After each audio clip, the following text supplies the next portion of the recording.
Okay, so yesterday I told you the story of how a camera turned me from a geek into a relatively cool guy. But a much more important thing happened, and this is a completely true story, and there's a reason for my telling you this, like there's a reason when I tell you all these things. As I said, when I was in high school, I was an utter geek. I mean, of the worst kind. I had a briefcase, I was on the debate team, I was going to law school, I was just a complete and utter geek. And then I went to Williams College, where I was equally a complete and utter geek, and I was on my way to be a lawyer, where I'd probably be a geek for the rest of my life. And then a funny thing happened. I had a friend at Williams named Michael Levin, spelled with a K, and he was an Israeli. There are not a lot of Jews at Williams. I think there were 5 of us, and he was certainly the only Israeli. And it was 1973, and the Arab-Israeli War had started in September or October, whatever it was. And he was in the Israeli army, and of course then he had to go to Israel to do his military service. And he had a little car, a little Simca, a little French car, at Williams. And he said to me, "Can you drive my car back to New York and give it to my parents?" And I lived in New York anyway, so I thought, sure, why not? I'll take the car back. And so, he went off to Israel to fight in the war, and I drove the little Simca back down the Taconic State Parkway and took it back to Manhattan. Now, I grew up in a little town on Long Island called Cedarhurst, which was a real typical suburban community, and it was like nothing, And his parents lived in Manhattan, where I went rarely but occasionally, and they actually had an apartment on the Upper West Side on Central Park West, which today is a very fancy and expensive neighborhood. I'd never really been to Central Park West. I'd never been to anybody's apartment, but I parked the car in front of this big building in Central Park West, and I went inside to give him the keys, and I went upstairs in the elevator, and I think some guy drove the elevator,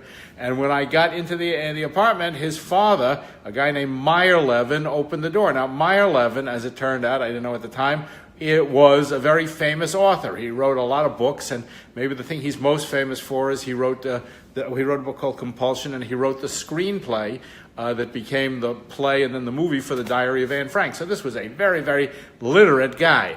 And he took me into this apartment, this giant apartment. I'd never been in a place like this. A giant apartment in Central Park West, and I'd never seen stuff like this before. There were original artwork on the walls, and Persian carpets, and it was big, and it was quiet, and I grew up in a suburban house in Cedarhurst where the TV was on all the time and people were screaming and yelling, and we didn't have original artwork. I don't think we had any artwork. Maybe something my mother bought somewhere. And he took me into his study. He said, "Thank you for delivering the car." And I thought I'd just drop off the keys, but he took him to his study, and he had this book-lined library with a table in the middle of it, with a typewriter and piles of paper for the books that he was writing, and all around it were these books, walls of books.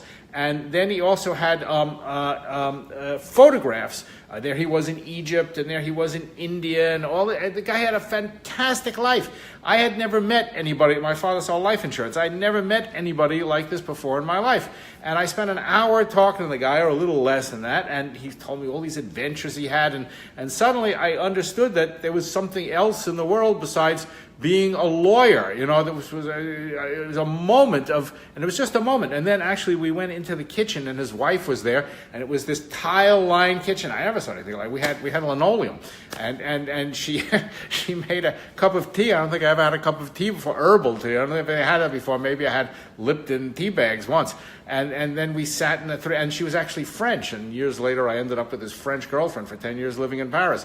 But the funny thing was that when I walked into that apartment, I didn't know anything about it. My life was, I was going to be a lawyer, and I was going to live in, the Cedarhurst and the Five Towns, and that was my whole life. And when I walked out of there an hour later, I thought, well, geez, I could have a completely different life. I could also have book-lined studies and travel around the world and write books and photograph and marry a French woman, which I almost did. And I can see now that 1 hour completely changed my life.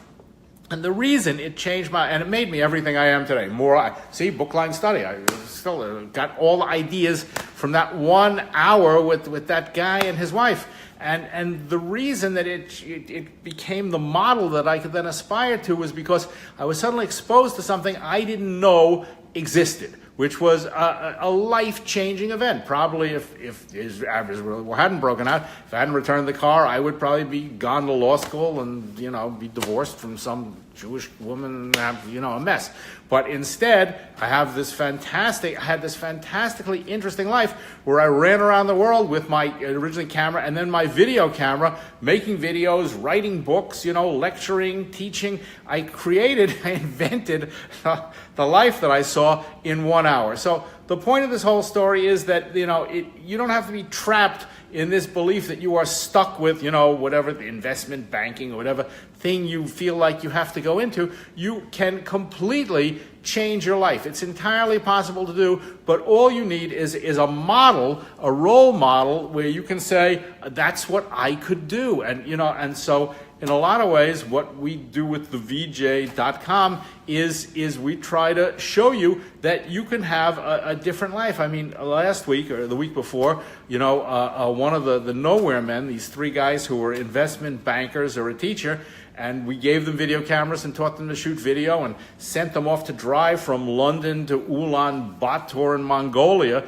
and make films about it. I mean, that changed their lives, and today they're filmmakers, and I think they're going to have a much more interesting life than they ever would have had if they stayed as, suburban nudniks, going to work for Deloitte, which is where I think we found them. And so you can change your life. Anybody can change your life, and it requires two things. One, it requires a model. You have to have somebody that you can look at and go, that's what I want to do. And so when I saw Meyer Levin, I thought, that's what I want to do. And you know what? I could do it. And then the other thing is you need a pathway to do that. Now, the problem was when I did this, I didn't have a pathway. There was nobody who said, oh, great, well, you want to be a world-traveling writer, videographer, video journalist.